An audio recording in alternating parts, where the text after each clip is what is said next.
तो मुझे समझ में आया कि ये स्टॉक मार्केट कुछ ऐसा काम है जहाँ पे अपन कुछ अच्छा परफॉर्म कर सकते हैं। आज कोई भी व्यक्ति अपने दादाजी की खरीदी हुई संपत्ति को बेचने जाए तो ऊपर के भाव में बेचेगा, करेक्ट। क्योंकि time is making money. Inflation के कारण, ग्रोथ के कारण पैसे बन रहे हैं। पर अभी प्रॉपर्टी की बात करें तो अपन ये आइडेंटिफाई कर सकते हैं कि हम रहें कि नहीं रहें, प्रॉपर्टी रहेगी। राइट। इसलिए बहुत सारे जोक्स भी बनते हैं कि आज हम गरीब इसलिए रह गए क्योंकि मेरे दादाजी ने उस समय अपनी जमीन बेच दी थी वरना वो जमीन रहती तो आज हम बहुत अमीर होते हैं। अब हम सोचते तो यही है कि आने वाली जनरेशन को कोई ऐसी एसेट देवें जो उनके टाइम पे बहुत जबरदस्त हो। राइट। पर वो कंपनी आज बनी ही नहीं है तो हम देंगे कहाँ से। लेकिन हमने इंडेक्स खरीद लिया तो इनडायरेक्टली हमने भविष्य की उन कंपनियों को भी खरीद लिया, क्योंकि इंडेक्स चेंज को एक्सेप्ट करता है। इसमें लगता है आपने बहुत अपना मारवाड़ी दिमाग लगा के एकदम सुंदर तरीके से बनाया है। हमारे लिए एक ही व्यू है, यदि कल मार्केट बढ़ने वाला हमको पता चल गया तो इंडेक्स खरीदो, यदि कल मार्केट टूटने वाला हमको पता चल गया तो इंडेक्स खरीदो, यदि मार्केट वहीं रहने वाला है हमको पता चल गया तो इंडेक्स खरीदो। हमको खरीदना ही है। अब वो जो लोग कहते हैं ना कि पैसे से पैसा बनाना आना चाहिए, तो वो एग्जैक्टली यही सेम चीज़ हमने इस पॉडकास्ट से सीखी है। थैंक यू गोविंद जी हमारे साथ ये पॉडकास्ट शूट करने के लिए। एक बहुत ही इंटरेस्टिंग चीज़ मैंने देखी थी ये पॉडकास्ट शूट करने से पहले कि आप भी मारवाड़ी हो और आप भी सूरत रहते हो, जो कि मेरी भी सेम कहानी है।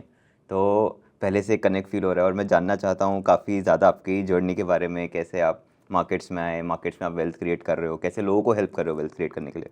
सो सबसे पहले सर आपकी जर्नी के बारे में बता दीजिए कि कैसे आप मार्केट्स में वेंचर किए। सो कुणाल, 2001 में मैंने सीए कंप्लीट किया और उस समय मैं बॉम्बे था। अच्छा। और बॉम्बे में आया हुआ आदमी को तो स्टॉक मार्केट अच्छे से समझ में आने लग जाता है, धीरे धीरे देखने लगा।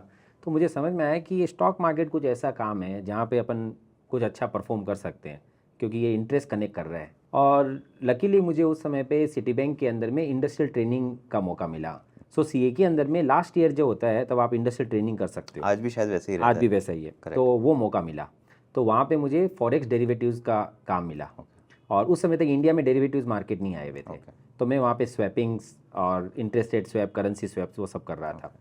और वो करते हुए मुझे समझ में कि कितना बड़ा काम है ये, और जब इंडिया मार्केट में आएगा तब तो कितना और मज़ेदार काम हो जाएगा। और लकीली जिधर मैं सीए बना इस साइड में इंडियन मार्केट में डेरिवेटिव्स मार्केट लॉन्च हो गया। कौन सी ईयर की बात है ये 2001-2, ठीक है। और उस समय से शुरुआत से ही फिर मैं डेरिवेटिव्स मार्केट में यहाँ पे काम करना शुरू कर दिया।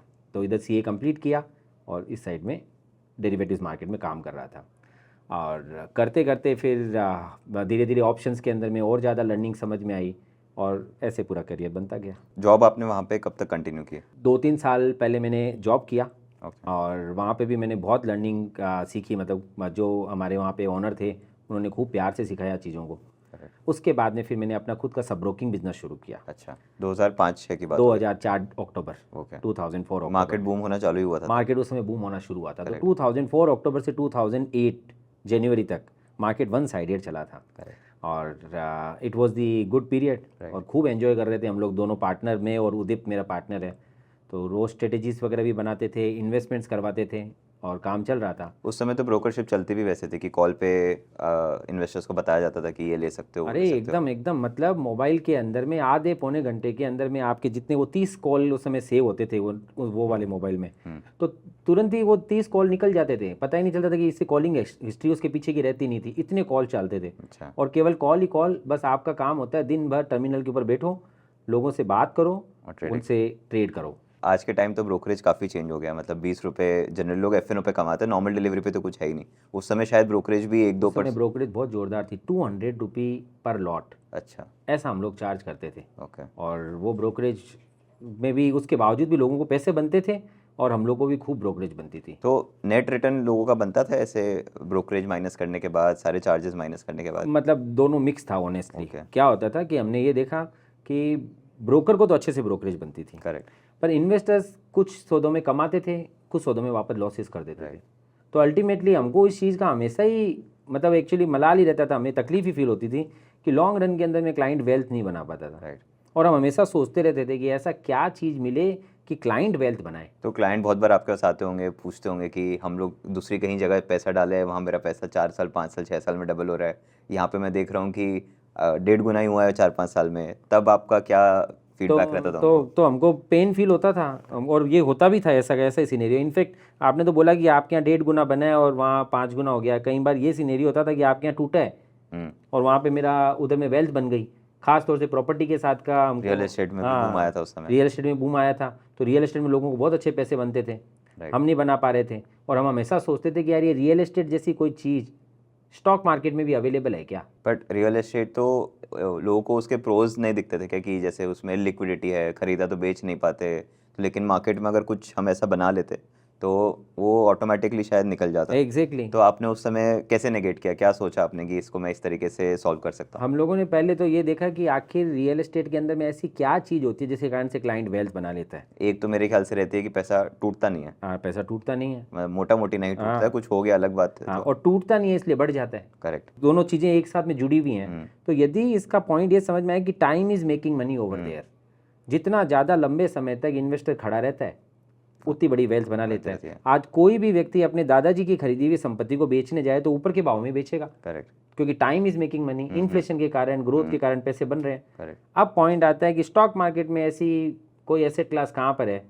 अब कई बार ये दिखता था कि अच्छे परफॉर्मिंग जो स्टॉक्स हैं वो ले लो, पर पॉइंट ये आता है कि अच्छे परफॉर्मिंग स्टॉक्स भी एक समय पे अचानक खत्म हो जाते हैं। Correct. An number of examples हैं ऐसे। अभी कोविड के बाद फार्मा चला, उसके बाद एकदम से रुक गया। आईटी चला, पिछले 2 साल से और चल ये नहीं तो रहा है। चलो चला और रुक गया वो वाले हैं। कितने ऐसे हैं जैसे कि रिलायंस कम्युनिकेशन, रिलायंस कैपिटल, सुजलॉन, तो वो एक समय पे एकदम ए ग्रुप के अच्छे स्टॉक्स थे और आज उनका नामो निशान नहीं है। करेक्ट। तो पॉइंट ये भी आया कि यार उसकी लॉन्जिविटी जो है वो कितनी लंबी है। तो 10 साल, 15 साल, 20 साल वाला आइटम है, 100 साल, 500 साल वाला आइटम है, या लाइफ टाइम वाला आइटम है। ये मेरे को लगता है कोई आइडेंटिफाई नहीं कर सकता। हाँ, पर अभी प्रॉपर्टी की बात करें तो अपन ये आइडेंटिफाई कर सकते हैं कि हम रहें कि नहीं रहें, प्रॉपर्टी रहेगी कि वो लैंड है। इसलिए बहुत सारे जोक्स भी बनते हैं कि आज हम गरीब इसलिए रह गए क्योंकि मेरे दादाजी ने उस समय अपनी जमीन बेच दी थी, वरना वो जमीन रहती तो आज हम बहुत अमीर होते। एग्जैक्टली। तो फिर आपने कुछ स्टॉक मार्केट में कोई तरीका सोचा कि हम यहाँ पे इन्वेस्ट करके हमारे क्लाइंट्स को पैसा बना के दे पाए? कोई आपने कोई तरीका सोचा इसमें? तो कैसे क्या? सोचने का पॉइंट ये था कि हम तो ढूंढ रहे थे, ढूंढते ढूंढते में एक दिन ऐसा कुछ आइडिया क्लिक हुआ कि इंडेक्स जो है वो कुछ है जो डिफरेंट है। सेंसेक्स और निफ्टी? सेंसेक्स और निफ्टी। Okay. तो क्या है निफ्टी? इंडिया के टॉप 50 स्टॉक्स का एवरेज है। आप एक बार हमारे व्यूअर्स के लिए बता दीजिए एग्जैक्टली निफ्टी 50 में 50 कंपनियां सिलेक्ट कैसे होती है? तो निफ्टी 50 के अंदर में 50 कंपनियां कैसे सिलेक्ट होती है? On the basis of free float market capitalisation. अब फ्री फ्लोट मार्केट कैपिटलाइजेशन ऐसे वर्ड सुनने में बड़ा डिफिकल्ट है, पर है एकदम सिंपल पॉइंट। मार्केट कैप का मतलब है उस कंपनी के कितने नंबर ऑफ शेयर्स हैं मल्टीप्लाई बाय उसका प्राइस। जैसे रिलायंस 3000 का है तो multiplied by number of shares. तो इस तरीके से हर एक कंपनी का मार्केट कैप आ गया। अब मार्केट कैप के बाद में भी एक और फिल्टर डाल दिया गया। फिल्टर ये डाला कि इसके अंदर में पब्लिक ने कितना स्टॉक खरीद रखा है, that is called free float. Dhiru भाई, अंबानी फैमिली के पास करीबन 50% होगा कंपनी का, तो बाकी का 50% फ्री फ्लोट होगा। फ्री फ्लोट होगा। Okay. तो उस फ्री फ्लोट के बेसिस पे सबसे टॉप 50 कंपनीज इंडिया की कौन है, राइट, वो टॉप 50 कंपनीज को इंडेक्स में ले लिया गया। करेक्ट। और उनकी जितना उनकी वैल्यूएशन आई फ्री फ्लोट की, उतना उसको वेटेज दे दिया गया। मतलब जिस कंपनी की वैल्यू ज्यादा है उसको ज्यादा वेटेज, जिस कंपनी की वैल्यू कम है उसको कम वेटेज। और ऐसे करके 50 स्टॉक का टोटल वैल्यूएशन आ गया, उसके ऊपर से इंडेक्स कैलकुलेट हो गया। तो 2007 में या 6 में जो कंपनियां ये निफ्टी 50 का पार्ट थी, शायद आज उनमें से 8, 10, 12 कंपनियां ही होगी जो अभी भी है, बाकी कोई निकल गई होगी, कोई नहीं आ गई होगी। एग्जैक्टली। तो एग्जैक्ट नंबर मुझे नहीं पता है, पर ये पॉइंट सही है कि कंटिन्यूअसली वो फिल्टर होता जा रहा है। तो कमजोर स्टॉक्स निकलते जाते हैं और स्ट्रॉन्ग कंपनीज अंदर आती जाती हैं। तो इस तरीके से पूरा फिल्टर होता है। तो ये तो बहुत अच्छी बात है। मेरा पोर्टफोलियो अगर मैं यहाँ पे पैसा डाल रहा हूँ तो अपने आप ही एक तरीके से रीबैलेंस हो रहा है कि खराब चीजें निकल रही है, अच्छी चीजें रह रही है। हम लोग कई बार एग्जांपल देते हैं कि 200 साल बाद कुणाल की 7वीं जनरेशन धरती पे आएगी और 7वीं जनरेशन के पास में कुणाल का खरीदा हुआ इंडेक्स जाएगा। तो क्या गया उनके पास? जो मैंने कंपनियां खरीदी थी वो नहीं जाएगी। हाँ, शायद कुछ और जाएगी। उनके पास उनके समय की जो टॉप 50 कंपनीज है वो जाएगी, और वो कब चेंज हो जाएगी शायद हमको पता भी नहीं है। अब हम सोचते तो यही है कि आने वाली जनरेशन को कोई ऐसी एसेट देवें जो उनके टाइम पे बहुत जबरदस्त हो। राइट। पर वो कंपनी आज बनी ही नहीं है तो हम देंगे कहां से? करेक्ट। लेकिन हमने इंडेक्स खरीद लिया तो इनडायरेक्टली हमने भविष्य की उन कंपनियों को भी खरीद लिया, क्योंकि इंडेक्स चेंज को एक्सेप्ट करता है। करेक्ट। तो इंडेक्स में भी जैसे इन्वेस्ट करते हैं तो निफ्टी का अगर लंबे समय का रिटर्न देखें तो पर ईयर 12.5 जितना आता है, लेकिन कोई कोई ऐसे दिन आते हैं जब इंडेक्स ही 5-6% टूट जाता है। जैसे हम इलेक्शंस के बाद आज डिस्कस कर रही है, तो अभी एग्जिट पोल के बाद जब नेक्स्ट डे रिजल्ट आया था तो अनएक्सपेक्टेड था थोड़ा सा, तो एक साथ इंडेक्स 5-6% टूट गया। तो उस समय मेरा पर्टिकुलरली पोर्टफोलियो तो सिर्फ निफ्टी 50 में इन्वेस्टेड है। 60% पोर्टफोलियो सिर्फ निफ्टी 50 में इन्वेस्टेड है। तो मैंने भी अपने पोर्टफोलियो में 6% का ड्रॉडाउन देखा, जो पहली बार मैंने देखा। कोविड के टाइम पे पोर्टफोलियो नहीं बना हुआ था, अभी बना हुआ था। तो एक बार के लिए मेरे को भी डर लगा कि दो मैं 50 कंपनियों में एक साथ इन्वेस्टेड हूँ, इतना डाइवर्सिफाइड है, फिर भी 6% मेरा पोर्टफोलियो टूट सकता है। तो ऐसी सिचुएशन से मैं और बाकी जो कोई इन्वेस्ट करता है निफ्टी 50 में, वो कैसे खुद को प्रोटेक्ट कर सकता है? तो उसके लिए क्या है कि हम लोगों ने जो काम किया हुआ है, हम लोग उसके अंदर में पुट ऑप्शंस को खरीदते हैं। ओके। अब पुट ऑप्शन क्या होता है? पुट ऑप्शन का मतलब होता है राइट टू सेल, बेचने का हक।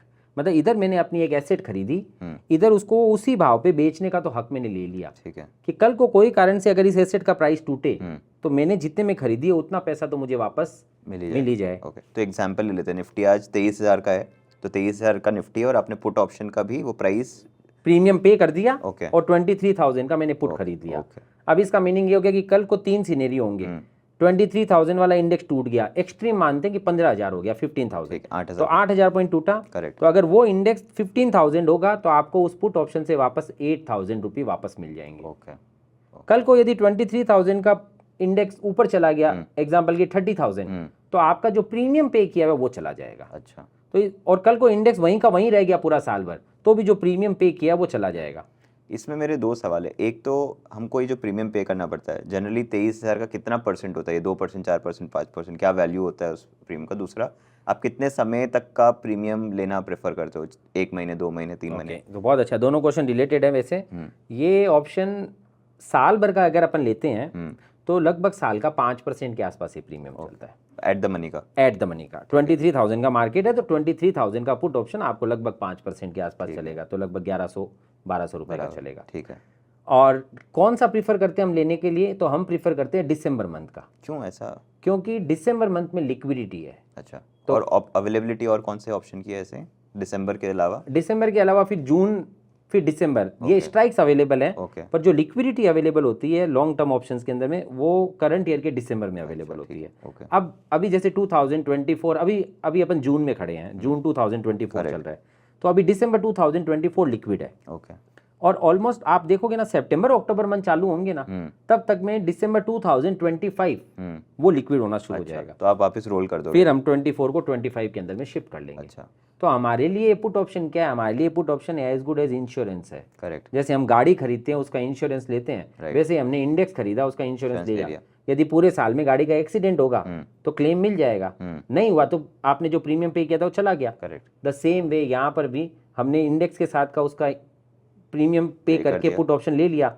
यदि इंडेक्स का एक्सीडेंट होगा, गिर गया तो क्लेम मिल जाएगा। करेक्ट। नहीं मिला, कोई एक्सीडेंट नहीं हुआ, तो वो प्रीमियम चला गया। राइट। इतना हमारे लिए चांस हुआ। इसमें बहुत इन्वेस्टर्स का आई थिंक ये क्वेश्चन आएगा कि अगर मैं सिर्फ निफ्टी में इन्वेस्टेड हूँ तो मैं साल का 12-13%, 15% जितना बन रहा है बना रहा, लेकिन जैसे ही मैंने पुट का प्रीमियम ले लिया तो 5% तो मेरा यहाँ चला गया, तो नेट मेरा 7.5% बचा, 8% बचा, 9% बचा, इतना तो मैं बॉन्ड में ही कमा लूंगा। तो इतनी रिस्क लेने की जरूरत क्या है? तो ये क्यों करूँ मैं? बहुत अच्छा क्वेश्चन और बहुत इंटेलिजेंट क्वेश्चन है। दिखने के अंदर में ऊपर की नज़र से ये लग रहा है कि इंडेक्स 13% का रिटर्न देगा, 5% प्रीमियम का खर्च हो गया, तो मेरे को तो 8% ही बचा। पर मज़ेदार पॉइंट ये है कि आपने जो इंडेक्स का प्रोटेक्शन लिया है, ये प्रोटेक्शन अपने आप में एक नया इन्वेस्टमेंट है जो अपने आप एक और नया रिटर्न जनरेट करता है।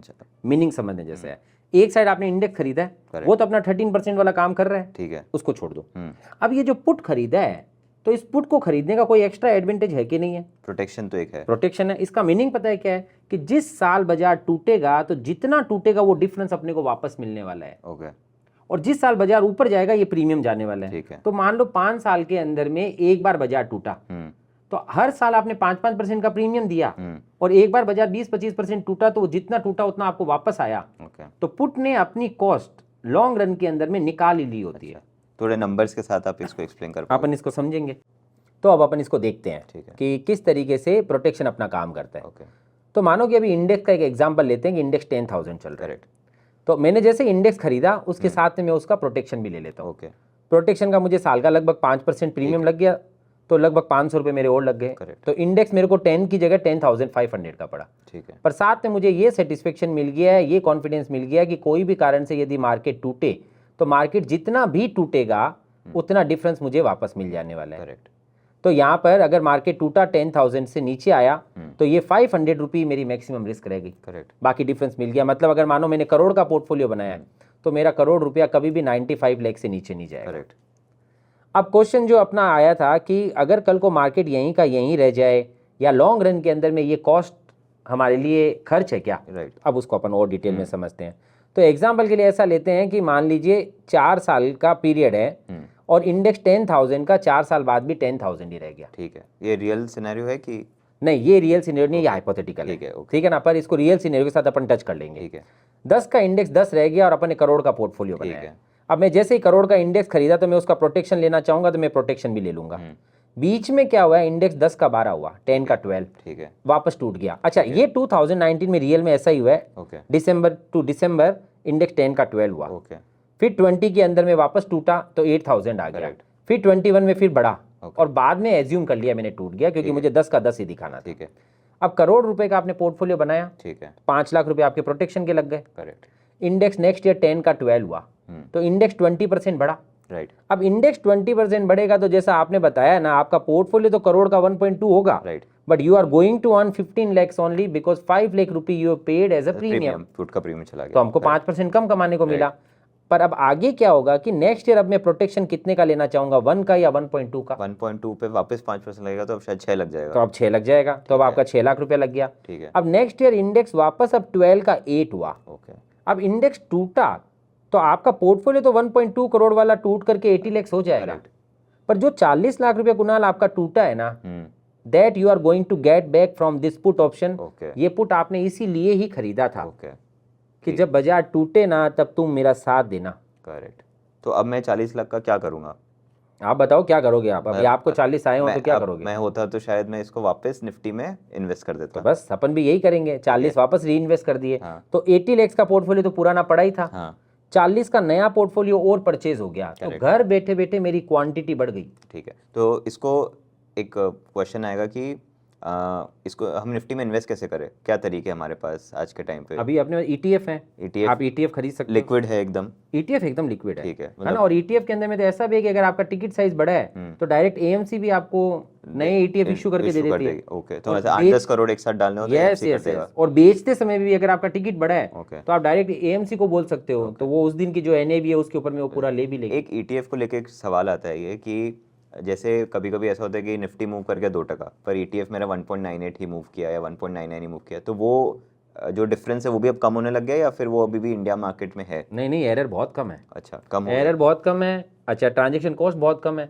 हाँ, क्यों? जो AMC की फीस वगैरह है वो 5 पैसा 10 पैसा है, करेक्ट। तो बहुत नॉमिनल फी के अंदर में पूरे ETF मिल जाते हैं अपने को। हम्म, तो यहाँ पर आपका वापस पोर्टफोलियो 1.2 करोड़ का 1.2 करोड़ हो गया, क्वांटिटी आपकी बढ़ गई। Right. फिर आपने प्रीमियम पे किया और 6 लाख प्रीमियम पे होगा वापस। 6 लाख, क्योंकि 1.2 करोड़ का पोर्टफोलियो है। इंडेक्स वापस 8 का 12 हुआ, तो अभी कोई बड़ा काम नहीं हुआ, पुराने लेवल पे आए हो आप। राइट, पर 8 का 12 होना इंडेक्स, इसका मतलब अब आपका मार्केट 50% बढ़ गया, करेक्ट। तो आपका पोर्टफोलियो भी बढ़ेगा कि नहीं बढ़ेगा? 180 हो जाएगा मेरा पोर्टफोलियो 180 हो जाएगा। बराबर। फिर वापस प्रीमियम पे किया, फिर मार्केट टूटा, पर अब आप तो समझ चुके हो कि मार्केट टूटता है तो आप टूटते नहीं हो, बढ़ते। रादर आपके नंबर ऑफ यूनिट्स बढ़ जाते हैं और प्राइस वो की वही रह जाती है, वैल्यू। ठीक है, तो लर्निंग क्या मिली, ये पुट हमारे लिए कॉस्ट हुआ क्या? 4 साल में इंडेक्स 10 का 10 है, मेरा रिटर्न 80, आपका रिटर्न 1 करोड़ का पोर्टफोलियो 1.8 पहुंच गया। राइट, और क्यों पहुंच गया? बिकॉज आपके पास ये प्रोटेक्शन था। करेक्ट। तो प्रोटेक्शन की खुद की एक एक्स्ट्रा एफिशिएंसी है, और वो एफिशिएंसी ये है कि जब मार्केट टूटता है तो नंबर 1 वो आपको जितना टूटता है वो क्लेम देता है, करेक्ट। और नंबर 2 उस क्लेम के कारण आपके नंबर ऑफ यूनिट्स बढ़ जाते हैं। बराबर, क्योंकि मैं पुट का जो कमाया हुआ वो वापस खरीद री लेता हूँ। इन्वेस्ट कर दिया। Right. तो अब जब बाजार वापस रिकवर होता है तो ऑल टुगेदर एक नया हाई बनाते हैं। एक और चीज़ है, जैसे अपन ने 5% तो पुट का अज्यूम कर लिया कि जो भी निफ्टी का चल रहा है मेरे को लॉन्ग टर्म का पुट ऑप्शन लेना है, वो 5% प्रीमियम पे मेरे को मिल जाएगा। बट जनरली ये 5% रहता नहीं है। अगर मार्केट डाउन ट्रेंड में है तो हम लेना चाहे तो शायद पुट के प्रीमियम्स बढ़े हुए होते हैं। राइट। तो इन दैट केस वो कितना मैक्सिमम चले जाते हैं और आपकी स्ट्रैटेजी कैसे चेंज होती है? हाँ, मैक्सिमम हमने कोरोना के टाइम पे 16% देखा है इनपुट ऑप्शंस को, ओके, है ना। जब बाजार एकदम 8,000 पे आ गया था तो 8,000 वाले पुट ऑप्शंस उस समय 16% चल रहे थे, और वो भी मार्च वाले मंथ में, दिसंबर के। तो ऐसा भी देखा है। पर पॉइंट इसके अंदर में बहुत मजेदार है समझने जैसा, और अभी के टाइम पे वो 4% 4.25% चल रहा है। ओके, तो ये वाला भी समय है, तो दोनों चीजें अवेलेबल है हमारे को। हम 2014 से ये काम कर रहे हैं। ऑन एन एवरेज हमने ये समझा है कि लगभग 5% के प्रीमियम पे इंडेक्स की जो वॉलेटिलिटी है वो वाले ऑप्शंस में आपका काम हो जाता है। तो कभी कभी ऐसा होता होगा कि आज निफ्टी 23,000 पे है, हाँ, और हमने 23,000 का एट द मनी पुट लिया हुआ है, लेकिन अब निफ्टी साल भर का हमारा टाइम पीरियड है 6 महीने में, लेकिन निफ्टी 25 हो चुका है। तो हमारा एटीएम का पुट था उस समय 23,000 का, तो अब तो बहुत मुश्किल है कि वो शायद वापस उस लेवल पे आएगा। तो आप उसको कुछ पोजीशन को कट करके आपका पुट का प्रीमियम थोड़ा बचाते हो, या फिर उसको ऐसे ही एक्सपायर होने देते हो? नहीं, हम लोग उसको कट करके फिर वापस ऊपर का पुट ऑप्शन फिर खरीदते हैं। ओके, तो उसमें पैसा बचता है आपका? बचता नहीं है, पैसा लगता है। अच्छा, कैसे वो मैथ कैसे वर्क करेगा? जैसे क्या हुआ, आपने 23,000 की एसेट खरीदी हाँ। और 23,000 का पुट ले लिया। अब इंडेक्स 25,000 हो गया, तो इंडेक्स 25 होगा तो आप चाहोगे कि यार ये 2,000 रुपये का जो प्रॉफिट है वो मेरा लॉक हो जाए। तो हम कोशिश क्या करेंगे कि 23,000 वाले पुट में तो मुझे नुकसान हो रहा होगा, राइट, उसको मैं बेच दूंगा। ठीक है, और मैं कोशिश करूंगा कि 24 या 25,000 का पुट में खरीद लूं। ठीक है। तो जैसे ही मैं वो खरीद लूंगा तो अब मुझे ये क्लैरिटी मिल गई है कि अब मेरा 2,000 पॉइंट का प्रॉफिट तो लॉक हो गया है, मेरा फ्लोर एकदम सेट हो गया सेट हो गया कि इतना तो मुझे मिलेगा। कल को अब बाजार वापस क्रैश हो जाए तो 25,000 तो मुझे वापस आने वाले हैं। और यही अगर उल्टा हो जाए, फॉर एग्जांपल 23,000 का आपने निफ्टी लिया हुआ है, 23,000 का आपने पुट भी लिया हुआ है एट द मनी, अब 21,000 हो गया और अभी एक्सपायर होने में 6-8 महीने बचे हुए हैं, तो क्या करोगे आप? तो वापस तो नीचे में भी यही करेंगे, पर पहले ऊपर वाले को थोड़ा सा और डेप्थ में समझते, नहीं तो आंसर लोगों को कंफ्यूजन वाला लगेगा। अब ये 23 को 25 जो अपने किया, तो ऐसा नहीं सोचना है कि हर मोमेंट पे कर देने का क्या, तो that will create wrong thing. क्योंकि मार्केट के अंदर में अपन कोई भी चीज खरीदने जाते हैं तो उसकी प्राइसिंग को तो लॉजिकल वे में चेक करते ही हैं, तभी काम करते हैं। तो हमने भी 23 वाले को कब बेचना और 25 को कब लेना उसका एक एल्गोरिदम बना लिया। कैसे है ये? क्या करते हैं हम लोग 1:10 के फॉर्मूला को काम करते हैं। इसका मतलब यदि मुझे 10 रुपए का प्रॉफिट होता हो और 1 रुपए का एडिशनल खर्च लगता हो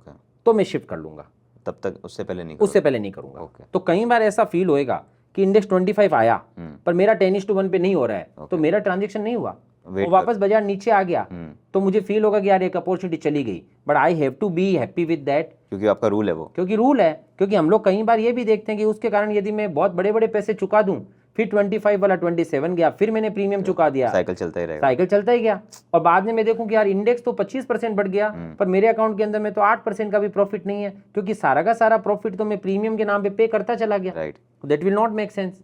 तो फिर आपके रिटर्न्स को लोग एफडी से कंपेयर करने लग जाएंगे। तो ये लॉजिक के ऊपर में अपने ये देखा कि और हमने पास डेटा को टेस्ट किया, टेस्ट करके देखा कि अगर हम इस तरीके से रूल को फॉलो करते हैं तो आपके रिटर्न्स ऑलमोस्ट 2% CAGR बढ़ जाता है। सो 2% CAGR 20 साल के लिए बढ़ जाना, वो is a very big thing. वो इतना बड़ा गैप आ जाता है, लोगों को बड़ा गैप आ जाता है, रियलाइज ही नहीं होता है। इनफैक्ट अभी यही सेम चीज हम लोग रेगुलर म्यूचुअल फंड और डायरेक्ट म्यूचुअल फंड के बीच का डिफरेंस देख लेते हैं। यहाँ पे 1% एक्सपेंस रेशो का फर्क होता है, लेकिन जब वो 30 साल में देखते हैं तो उसका कर्व अपने रेगुलर वाले का फ्लैट हो जाता है और डायरेक्ट वाले का एकदम से ही बढ़ जाता है, इतना बड़ा गैप आ जाता है। तो 2% तो बहुत ही बड़ा गैप है। करेक्ट। अब डाउन साइड वाले पे भी आप बता रहे थे। अब डाउन साइड वाले के अंदर फिर से यही करते हैं हम, इंडेक्स टूटा तो इंडेक्स टूटा तो मेरे को एसेट में तो लॉस हो रहा है मेरे इंडेक्स की वैल्यू पे, पर अब मैं चाहूंगा कि वो पुट को मैं एनकेश कर लूं। तो मान लो 23 का इंडेक्स 21 हो गया, तो वो 23 वाले इंडेक्स में मुझे 2,000 पॉइंट मिल रहे हैं। जो भी प्रीमियम शुरुआत में लगा वो तो मेरी कॉस्ट मैंने गिनी हुई थी, ठीक है। तो अब जितना मिल रहा है वो मुझे वापस मिल रहा है, तो मैं चाहूंगा कि 23 वाले को तो एनकेश कर लूं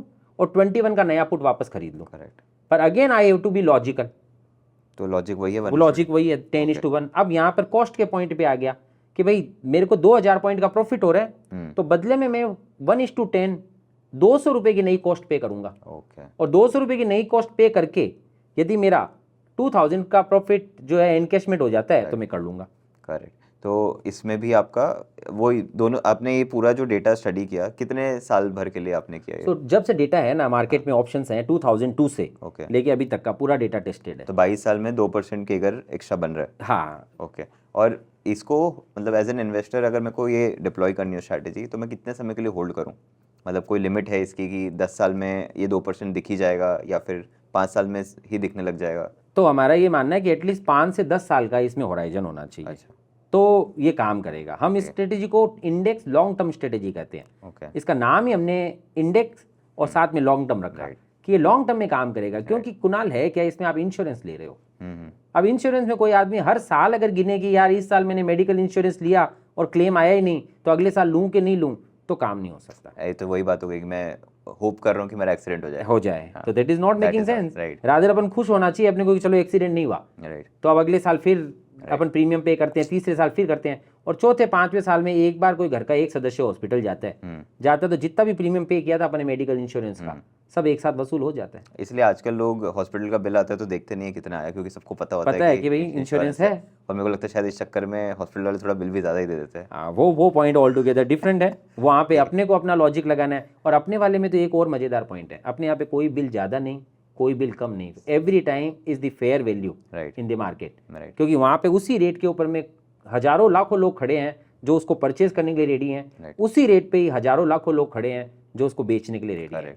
तो इसमें एक चीज़ है कि हमने जितने भी ऑप्शंस में लोगों को डील करते हुए देखा है सब स्पेकुलेशन पर्पस से आते हैं। मतलब आज 99% लोग ऐसे होंगे जो आज बेचना कल खरीदना ये करने के हिसाब से स्पेकुलेट करके पैसा बनाने के लिए आते हैं। बट ये तो ऑल टुगेदर आप ऑप्शंस को इन्वेस्टमेंट के तौर पे यूज़ कर रहे हो। तो ये परसेप्शन आप कैसे चेंज करना चाहोगे लोगों का? इसको समझने के लिए पहले इसके बेस पे चलना पड़े कि सचमुच में हुआ क्या था, आए क्यों थे डेरिवेटिव्स मार्केट। तो डेरिवेटिव्स मार्केट आया प्रॉपर्ली हेजिंग के लिए था। किसानों को खतरनाक तरीके से रिस्क होती थी। जिस दिन वो बीज बोते थे उस दिन मार्केट के अंदर में अनाज नाम की चीज नहीं होती थी। तो उनको तुरंत ये सपना आता था कि कहीं पर भी गेहूं अवेलेबल नहीं है तो मैं गेहूं उगाऊंगा तो बहुत पैसे बनेंगे। तो पूरी मेहनत करते थे। पर जिस दिन वो गेहूं की फसल काटने जाते तो पता चलता सब खेतों के अंदर में गेहूं उगा हुआ है। सप्लाई बढ़ गई और उस दिन उनको प्राइस ही नहीं मिलती थी। तो उनका उगाया हुआ कभी भी उनको अच्छे से फेयर प्राइस नहीं मिलता था। तो उनको हमेशा पेन रहता था। तो वो चाहते थे कि भैया कोई मेरा सौदा पहले बुक कर दो तो मैं उगा दूंगा। आप अभी तो सब डिमांड करने आए हो, उस दिन पूछने भी नहीं आते हो। तो इस तरीके से फॉरवर्ड कॉन्ट्रैक्ट्स आए, इस तरीके से ऑप्शंस बने। तो ऑप्शंस और फ्यूचर्स बने हेजिंग के लिए थे। आज उसमें सबसे बड़ा सट्टा हो रहा है। और अगर अपन उसके बेस पे जाए ना तो आज भी उसकी ब्यूटी उतनी सुंदर है, बस यूज करने का तरीका सही होना चाहिए। यूज करने का तरीका है। करेक्ट। ये स्ट्रैटेजी को कोई और तरीका है जिससे मैं डिप्लॉय कर सकूँ? ये तो अभी जो हमने स्ट्रैटेजी डिस्कस की उसमें मैं लॉन्ग ETF हो गया कि मैंने ETF खरीद लिया और मैंने साथ में लॉन्ग पुट पोजीशन ले लिया और डिप्लॉय कर दिया।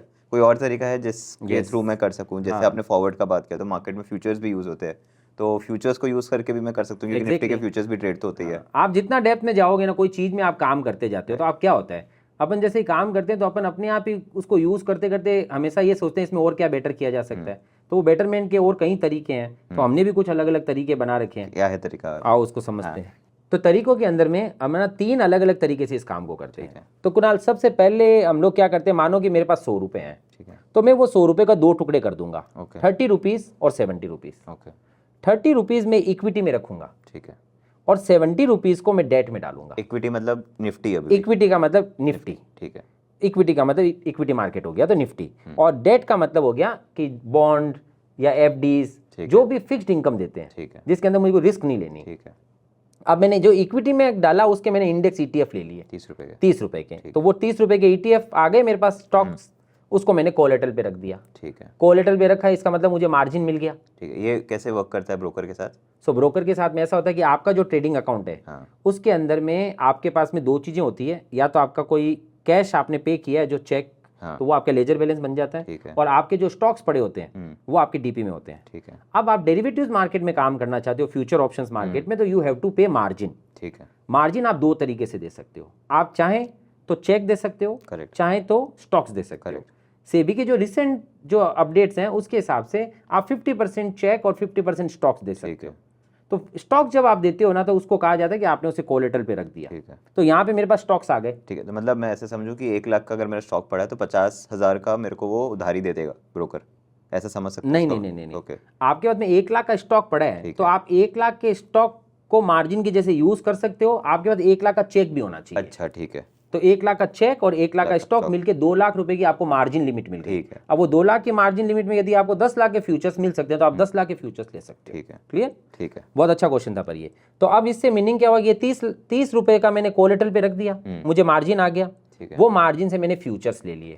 कितने के फ्यूचर्स लिए? 70 के। तो कई बार इन्वेस्टर को एक क्वेश्चन आता है कि स्टॉक तो मैंने 30 रुपीज का ही रखा है, उसमें 70 रुपीज के फ्यूचर्स आ जाएंगे क्या? तो हमें अच्छे से समझना है कि 70 के नहीं 300 रुपए तक के आ जाएंगे। क्यों? मार्जिन कैसे वर्क? मार्जिन लगभग 10% का है अभी के सिनेरियो में। तो आप अगर 70 रुपीज के फ्यूचर्स खरीदना चाहते हो, ठीक है, तो आपको 7 रुपए का मार्जिन देना है, ठीक है। हमारे पास 30 का स्टॉक पड़ा है तो हम उतना यूज करेंगे, पर हमको 7 रुपए का ही मार्जिन यूज होने वाला, बाकी का हमारा खाली पड़ा रहेगा, but we are fine with that. तो 70 रुपीज़ के फ्यूचर्स ले लिए, तो टोटल मार के आपके इंडेक्स कितने के आ गए? 100 का ही आ 100 गया। के। तो पूरे 100 रुपए का पोर्टफोलियो बन गया कुणाल का। पर मजेदार पॉइंट है 30 रुपए में ही 100 का पोर्टफोलियो बन गया। करेक्ट। अब प्रॉफिट होगा तो 100 पे होगा, तो जैसे पहले हो रहा था वैसे ही पूरा गाड़ी चल रहा है यहाँ पे। पूरा गाड़ी चल रहा है। हाँ। अच्छा, अब ये भी अपन ने क्या किया, तो एज गुड एज प्रॉपर्टी में भी अपन ऐसे ही करते हैं। 100 रुपए की प्रॉपर्टी खरीदते हैं, 30 खुद चुका देते हैं, 70 का बैंक लोन ले लेते हैं, Correct. 100 की प्रॉपर्टी हमारी हो जाती है। Right. प्रॉफिट होगा तो 100 पे, लॉस होगा तो 100 पे। लॉस नहीं करना है इसलिए तुरंत ही अपने प्रोटेक्शन ले लिया, ये भी अपने समझ लिया है। ठीक है। तो इस प्रोटेक्शन को हम यहाँ हेजिंग वर्ड यूज कर रहे हैं, जिसमें तो अपने पुट ही ले रहे हो। पुट लिया। ठीक है। वही 5% का कॉस्ट, तो 5 रुपए लग गए मेरे। हाँ। पर ये 5 रुपए में आपका पूरा पोर्टफोलियो हेज हो गया है। Correct. जो आपने इक्विटी खरीदी है ETF, और आपने जो फ्यूचर्स लिए फ्यूचर्स लिए हैं, पूरा हेज हो गया है। करेक्ट। अब एक कॉस्ट आपको और लगेगी जिसको बोलेंगे हम फ्यूचर फाइनेंसिंग कॉस्ट। ओके।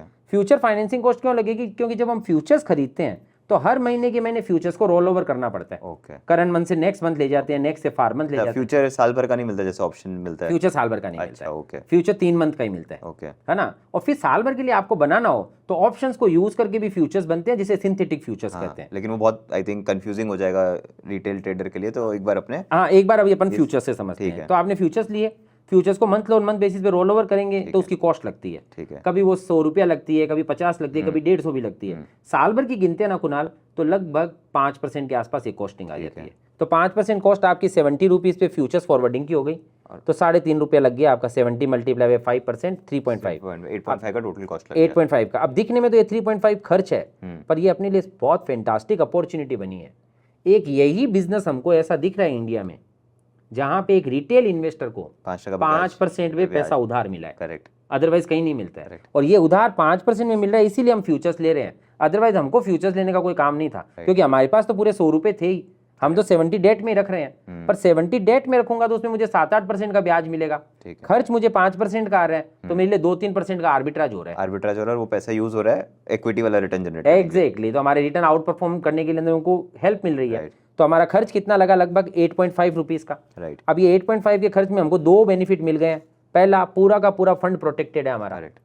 दूसरा कि हमारा जो काम है 100 रुपए का काम था, पर काम 30 रुपए में हो गया। 70 रुपीज़ हमारे फ्री पड़े हैं। फाइनेंसिंग भी हो गई। हाँ, फाइनेंसिंग भी हो गई। अब 70 रुपीज़ को आपने डेट में रख दिया। मान लो आपने एकदम सेफ डेट में रखा, 7.5-8% ही आया, तो भी 70 पे 7.5 भी आए तो साल का 5 रुपया तो आपको ब्याज का वापस मिल गया। राइट। खर्च कितना रहा अपना फिर नेट? 3.5 ही रहा। 3.5। इसका मतलब पता है क्या हुआ? मार्केट कितना भी क्रैश हो जाए पूरे साल के अंदर, कभी भी आपका 100 रुपया 96 से नीचे नहीं जा सकता। 96.5 वो भी प्रिसाइज और 1.5 बच रहा है। हाँ, तो ये स्ट्रैटेजी एक रिटेल ट्रेडर के लिए डिप्लॉय करना एकदम ही सिंपल है, जैसे आपने एक्सप्लेन की। एग्जैक्टली। मतलब हर ब्रोकर के साथ हर ब्रोकर के साथ कर सकते हैं। अब कोई ब्रोकर्स होते हैं जो मना कर रहे होते हैं कि हम लॉन्ग टर्म ऑप्शंस में नहीं करेंगे, क्योंकि अपन यहाँ लॉन्ग टर्म, तो you need to talk with that, है ना, मेंबर, कि भाई हमको ये करना है। राइट। और कई जगहों पर ये प्रॉब्लम होता है कि ये जैसे मार्जिन के अंदर में स्टॉक्स वगैरह को मेंबर्स कुछ चार्ज करते हैं, कुछ इंटरेस्ट चार्ज कर लेते हैं, तो we have to be little bit cautious कि हमको पहले पूछ लेना चाहिए। करेक्ट। है ना? तो बाकी लॉजिकली आप ये जो प्रीमियम, ये जो आपने स्टॉक रखा मार्जिन पे, इस पे कोई चार्ज नहीं है। राइट। खाली जो आप प्लेज मार्क करते हो तो वो 10 रुपया 15 रुपया जो डीपी का चार्ज होता है वो लगा, अदरवाइज पूरा साल आपको इसका कोई भी खर्च नहीं है। नहीं, तो ये सारे जो अपने ब्रोकर के चार्ज होते हैं, सारे चार्ज होते हैं, 3.5 तो मेरा पूरा पोर्टफोलियो बनाने का चार्ज हो गया।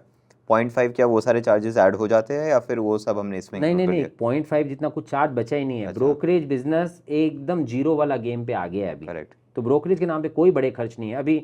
समझिए, जितने भी प्रीमियम जो अच्छे ब्रोकर्स हैं, वो लोग भी 15 रुपया लॉट, 20 रुपया लॉट में काम करने लग गए। एक लॉट की साइज 5 लाख से 10 लाख है। करेक्ट। अब आप एक लॉट पुट लेते हो तो आपका 5 लाख रुपए का प्रोटेक्शन हो गया। करेक्ट। और उसका आपने 15 रुपये दिया। करेक्ट। ब्रोकरेज। तो इसमें भी अपना 2% ऊपर छूटता है साल का केगर बेसिस पे। कैगर बेसिस पे कितना छूटता है वो मैं आगे बताता हूँ। कैगर बेसिस पे ऑलमोस्ट इंडेक्स का जो रिटर्न है पास 20-22 साल का, वो लगभग 14% के आसपास है। ये जो काम करते हैं, इससे हमारा रिटर्न ऑलमोस्ट 18% पास डेटा के ऊपर में जनरेटेड है। ओके। और जो अगर मैंने आपको बीच में और बताया था कि आप जो 10:1 से और स्ट्राइक को शिफ्टिंग करते हो तो 2% और बढ़ जाता है, तो वो 20% कैगर पे पहुंच जाता है।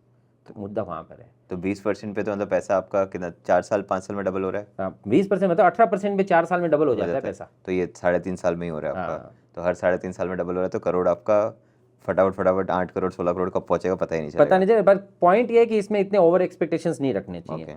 व्यक्ति को यही मानना चाहिए कि एटलीस्ट उसको 5 से 10 साल का होराइजन है और 15% मतलब CAGR आए तो दैट इज गुड। या इसको मैं सेकंड शब्दों में बोलूं तो वो ज़्यादा बेटर होगा, 5 से 10 साल का होराइजन रखना चाहिए और इंडेक्स से 2-3% आउट परफॉर्म कर लिया दैट इज गुड, क्योंकि अभी इंडेक्स क्या परफॉर्म करेगा इसके साथ लिंकेज है इसका। करेक्ट मतलब वो इंडेक्स ने पहले शायद 12-13-15% रिटर्न दे दिया, पर अगले आने वाले सालों में 10 ही दे। हाँ तो फिर आपके वो जो 15 की बातें हुई वो गलत चली जाएंगी। हाँ वो तो है। तो ये स्ट्रैटेजी जैसे हम अभी सूरत में पॉडकास्ट रिकॉर्ड कर रहे हैं, तो आई एम अज्यूमिंग कि बहुत सारे इन्वेस्टर्स आपके सूरत में होंगे जो ये डिप्लॉय करना चाहते होंगे आपसे। तो आपको कितना टफ फील होता होगा सूरत में लोगों को एक्सप्लेन करना ये स्ट्रैटेजी, क्योंकि वो लोग ट्रेडिशनल बैकग्राउंड से थोड़ा सा आते हैं, जहाँ पे वो लोग बिजनेस को अलग तरीके से देखते हैं, तभी वो रियल एस्टेट और ये सारे इन्वेस्टमेंट ज़्यादा प्रेफर करते हैं। तो वहाँ पे आपको कोई चैलेंजेस आता है? मतलब चैलेंजेस में पॉइंट ये है कि एक बेस रूल है, हर व्यक्ति अपना भला चाहता है, राइट, ठीक है, ये बेस रूल है। तो हमको ये बताने की ज़रूरत है, एक्सप्लेन करने की ज़रूरत है कि आपका भला कहाँ छुपा हुआ है। राइट। तो वो फिर खाली सूरत की पब्लिक है कि वो हैदराबाद की है कि वो दुबई बैठे हुए व्यक्ति की, वो सबका एक ही माइंडसेट है, समझ जाता तुरंत वो, फिर समझ जाते हैं। मतलब अपनी जिम्मेदारी ये है कि अपन उनको सही तरीके से चीज़ को समझाएं, राइट, ना तो बहुत ज़्यादा उसको ओवर उसमें इन्फ्लेट करके पिक्चर दिखाएं, ना बहुत ज़्यादा डराएं। जो लॉजिकल जैसा है वो बताना चाहिए, तो फिर व्यक्ति को अपने आप ही अंदर से समझ में एक आता और है। चीज़ आती होगी, जैसे अभी मार्केट पिछले 3-4 साल से एकदम तेज़ी में है, तो कुछ कुछ स्टॉक्स ऐसे हैं जो 1 साल 2 साल में डबल होते जाते हैं। तो कोई कोई लोग ऐसे होते हैं जो वो रिटर्न्स को इस रिटर्न से कंपेयर करने लग हाँ, जाते तो हैं। ये बहुत होते हैं ऐसे, हमारे भी कई एन नंबर ऑफ कस्टमर्स हैं। जब हमारी रिव्यू मीटिंग होती है तो रिव्यू मीटिंग में वो हमको बताते हैं ये कि सर इतना रिटर्न जनरेट हुआ, पर मेरा ये वाला फंड ने तो इतना जनरेट कर दिया, या ये PMS ने इतना जनरेट कर दिया।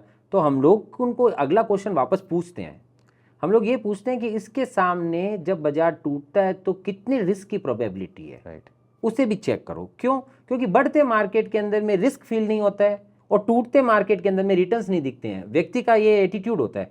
तो जिस दिन बाजार टूट रहा होता है, अभी कोरोना का टाइम था, बाजार रोज टूट रहा है, तो आदमी को लग रहा था ये इंडेक्स माइनस में चला जाएगा। राइट। तो अपने का अपना एज ए एडवाइजर अपना जिम्मेदारी होता है कि उसको दोनों पिक्चर वापस याद दिलानी चाहिए। जब वो बहुत ज़्यादा ऑप्टिमिस्टिक हो जाए तो ये भी बताना चाहिए कि रिस्क इज देयर, और जब बहुत ज़्यादा पेसिमिस्टिक हो जाए तो ये भी बताना चाहिए कि लॉन्ग टर्म में अपने आप भी वेल्थ क्रिएट होती है। आपने ये स्ट्रैटेजी सोची कैसे? मतलब एक तो आपका वो थॉट प्रोसेस था कि बहुत सारे लोग पैसा नहीं बना रहे थे, तो आपको वो चीज़ इंस्पायर की, बट आपने ये आर्टिकुलेट कैसे की कि मैं ये दोनों चीज़ साथ में इकट्ठे करके बना लूँ तो मेरा रिटर्न प्रोटेक्ट हो जाएगा? बहुत बढ़िया। तो है ना, एक्चुअली कोई एक प्रॉब्लम के कारण हुई थी ये। हुआ ये था कि हमारे क्लाइंट ने फ्यूचर ऑप्शंस में खूब काम किया और हमारे बहुत मतलब दिल से नज़दीक वाले कस्टमर थे वो, और काम किया और अल्टीमेटली ही लॉस्ट मनी। तो बहुत बड़ा मार्जिन का बहुत बड़ा पैसा उन्होंने ट्रेडिंग में लॉस कर दिया। 2008 वाली बातें हैं, ठीक है, जब फॉल आया था उस समय पे, हाँ, लॉस हो गया। और लॉस हो गया तो फिर उन्होंने फाइनली ये डिसीजन लिया कि यार अभी इसमें कुछ बचा तो है नहीं खास लंबा चौड़ा, इसमें मैं जितने स्केल पे काम कर रहा था कुछ होना नहीं है, तो फाइनली इसको काम करते हैं बंद कर दो और इस पैसे को मैं डेट में डाल देता हूँ। अब हम ये सोचते थे कि यार डेट में गया तो हमारे हाथ से पूरा ही पैसा गया, कुछ चांस लेके देखें, पर हम ये भी चाहते थे कि वो सेफ्टी तो देवे उनको। तो हमने उनको सजेस्ट किया कि आप इंडेक्स ले लो, इंडेक्स नॉर्मल स्टॉक से तो सस्ता ही है, नॉर्मल स्टॉक से तो सेफ है, तो आप वो ले लो। और साथ में एक काम और करो कि वो पुट ले लो। जो अपना गणित था ना 13% में से 5% खर्चे में निकल जाएंगे, 8-1% बच जाएगा, तो सर आपको डेट का रिटर्न तो मिल जाएगा। और हमको ये फील था कि इसके कारण से हमारा क्लाइंट का पैसा हमारे पास रह जाएगा। पर मजा क्या आया कि उसके बाद हम देखें तो वो तो कुछ अलग ही काम हो रहा है उसमें। बाजार टूटता है तो वो टूटते नहीं है, पुट अपना क्लेम वापस ला के देता है, पुट के क्लेम से हमारी नई क्वांटिटी ऐड हो रही है, बाजार बढ़ रहा है तो वो ग्रो कर रहे हैं। तो all together we were experiencing something new. तो आपने ये देखते देखते आपको बहुत अच्छे से समझ में आया कि ये चीज़ ऐसे वर्क कर रही है। Yes. तो 2007-8 में जब आपने पहले क्लाइंट को बताया था तो उस समय ETFs इतने पॉपुलर नहीं थे, तो तब उस समय आप निफ्टी कैसे बाई करते थे? तो उस समय भी ETF थे अवेलेबल। ETF अवेलेबल थे, ETF म्यूचुअल फंड्स के जो इंडेक्स फंड्स थे वो अवेलेबल होते थे, तो वहाँ पे अपन करा पाते थे। तो अपन इस तरीके से उसको करवाया। और मतलब खर्चा भी उस समय बनाने का सेम ही होता था, ETF का एक्सपेंस रेशियो वगैरह? हाँ, ETF का एक्सपेंस रेशियो हमेशा ही लो ही रहा है। हेजिंग जो थी, हेजिंग उस समय मंथली ऑप्शंस के अंदर में होती थी, लिक्विड वही थे। अच्छा, ओके। तो साल वाले नहीं मिलते थे? हाँ, साल वाले नहीं मिलते थे। पर फिर धीरे धीरे 2014 के आसपास जब तक हम पहुंचे तो वो धीरे धीरे की जर्नी थी वो। शुरुआत में हम लोग ने केवल ETF ही लिए थे, प्रोटेक्शन नहीं लिया था। फिर हमको प्रोटेक्शन समझ में आया कि प्रोटेक्शन साथ में जोड़ दो, प्रोटेक्शन जोड़ा तो समझ में आया कि it is making sense. Index अपने आप में भी काम कर रहा है, प्रोटेक्शन और सेव कर रहा है। तो धीरे धीरे फिर शॉर्ट टर्म की जगह पे हमको ये समझ में आया कि शॉर्ट टर्म में टाइम वैल्यू ज़्यादा लगती है, Right. शॉर्ट टर्म ऑप्शंस पे तो जितना दूर का खरीद सकते हो खरीदो। तो खरीदते खरीदते दिसंबर दिखने लगे और दिसंबर में लिक्विडिटी आनी शुरू हो गई। की स्ट्रैटेजी को डिप्लॉय करने के लिए आपको फ्यूचर्स एंड ऑप्शंस के बेसिक्स एकदम अच्छे से समझना बहुत ज़रूरी है। अगर आपके बेसिक्स एकदम क्लियर नहीं है then we have got something for you, a complete course on options trading. ये कोर्स ज्योति बुधिया मैम ने क्यूरेट किया है, जिन्हें मार्केट्स में 38 ईयर्स से भी ज़्यादा का एक्सपीरियंस है। इस कोर्स में हमने ऑप्शंस के सभी बेसिक्स को कवर किया है along with important option trading strategies. अगर आप भी गोविंद जावर जी की स्ट्रैटेजी और ऑप्शंस ट्रेडिंग को मास्टर करना चाहते हो देन आपको ये कोर्स डेफिनेटली चेकआउट करना चाहिए। इसका लिंक हमारे डिस्क्रिप्शन में है। तो 2014 से हम इसको एज ए प्रोडक्ट पूरा चला रहे हैं, तो 10 साल हो गए हम। मेरे को तो लगता है आपको ऑलरेडी AMCs के फ़ोन भी आते होंगे अब सीधा हमसे ही बाई कर लो आप। हाँ, ऐसी AMC तो अधिकतर सब AMC ने हमको कनेक्ट किया हुआ है। ओके, कि आप डायरेक्टली AMC से ही तो कर सकते कैसे करते हैं AMC? ये आपको न्यू इशुएंस करके दे देता है? हाँ, न्यू इशू करके दे देते हैं वो। ओके, तो और फिर वो मार्केट में लिस्ट हो जाते हैं सेकेंडरी की तरह। Yes. ओके, So- इसमें और कोई तरीका है जो आप बता रहे थे कि Yes. एक दो और तो तरीके? इसको पहला वाला जो ये तरीका था ना, इस पहले वाले तरीके को हम रिलैक्स है ना प्लान बोलते हैं।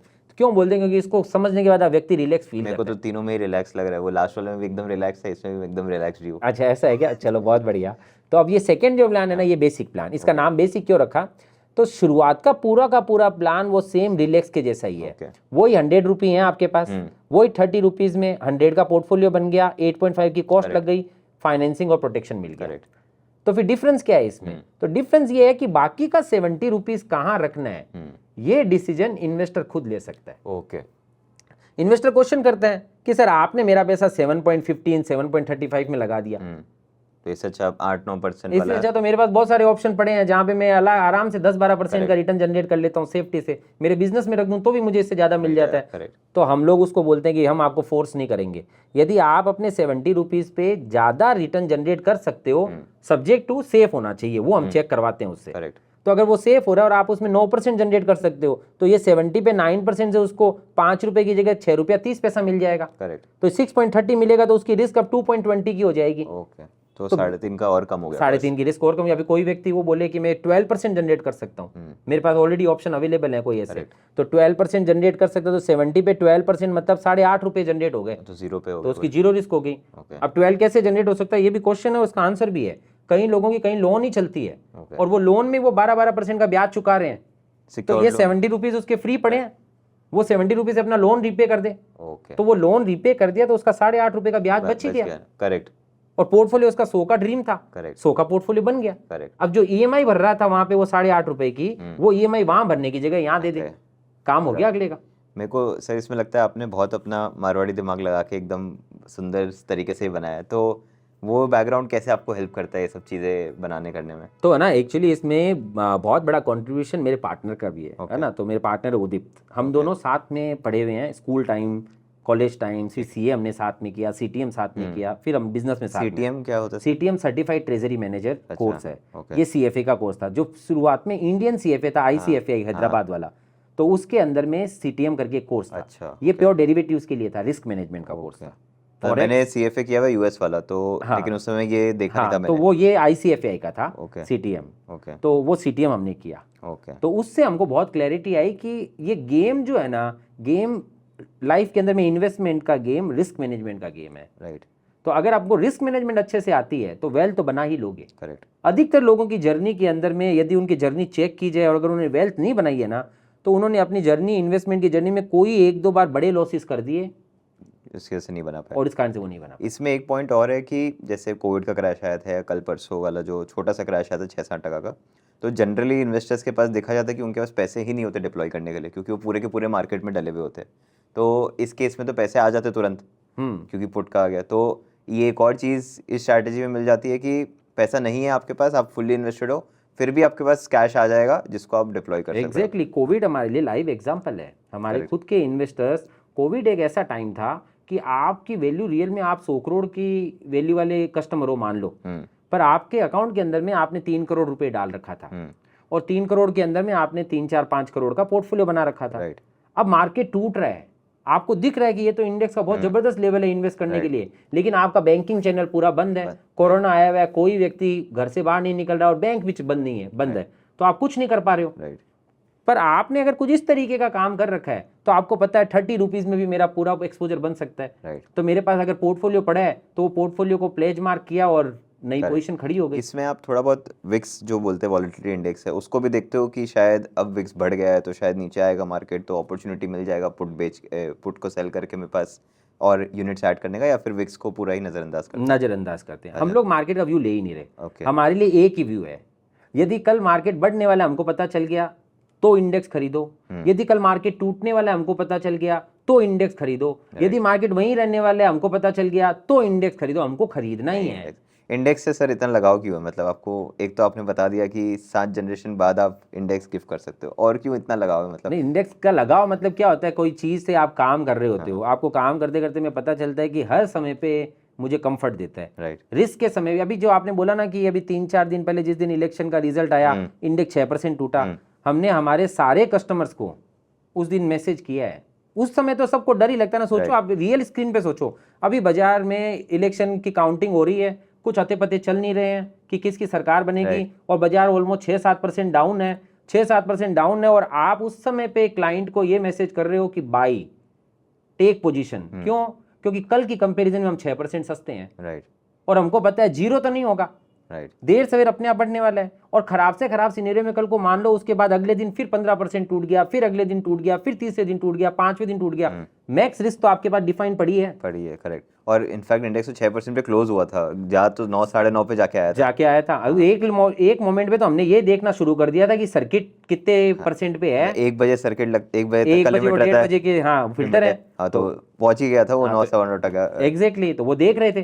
तो मुद्दा पर ये कॉन्फिडेंस था कि कल की कंपैरिजन में हम अच्छे भाव पे खरीद रहे हैं, तो बस हमको वो संतुष्टि थी। तो वो वन साइडेड जो क्लैरिटी है ना, वो इंडेक्स देता है हमको। गोविंद जी, इसमें एक चीज़ देखी गई है कि मैं बहुत सारे ऑप्शन ट्रेडर्स से मिला हूँ, हमने बहुत पॉडकास्ट भी रिकॉर्ड किए हैं, बट ऑप्शन ट्रेडर्स जनरली महीने का 2-2.5% रिटर्न बनाते हैं, तो साल का कुछ 24-25% रिटर्न बनता है जो रिटर्न्स बना रहे हैं, मतलब जो 10% ऑप्शन ट्रेडर पैसा बना भी रहे हैं। लेकिन उनका जो स्ट्रेस लेवल है, जो टेंशन है, वो बहुत ज़्यादा रहता है। 6 घंटा स्क्रीन के सामने भी शायद रहना पड़ता है। आपके साथ मैं शूट कर रहा हूँ, आपने एक बार भी फ़ोन पे नहीं देखा, मार्केट नहीं देखा, तो एक बहुत बड़ा स्ट्रेस लेवल का तो डिफरेंस है। तो क्या ये स्ट्रैटेजी वो स्ट्रैटेजी से बेटर होती है जहाँ पे हम ऑप्शंस को एक्टिवली ट्रेड कर रहे हैं वर्सेस इस तरीके से कर रहे हैं? क्योंकि रिटर्न का डिफरेंस तो 4-5% का ही बनता है, गिवन इंडेक्स मेरा 14-15% बढ़ जाए। तो इसमें ये क्वेश्चन का आंसर कैसा है कि पहले ये देखना कि ऑब्जेक्टिव क्या है। दोनों चीज़ों की रिस्क प्रोफाइल ही अलग है। राइट। तो हमें ये तो देखना होगा कि अगर मैं 3-4% की रिस्क ले रहा हूँ और मैं अगर ऐसा रिटर्न जनरेट कर लेता हूँ, उसके सामने मैं वहाँ पे प्रिंसिपल की भी रिस्क लेता हूँ और बदले में मैं वहाँ पे एक थोड़ा रिटर्न ज़्यादा जनरेट करता हूँ, तो पहले वो मेरे लिए लॉजिकल है कि नहीं है, वो इन्वेस्टर को डिसाइड करना होता है।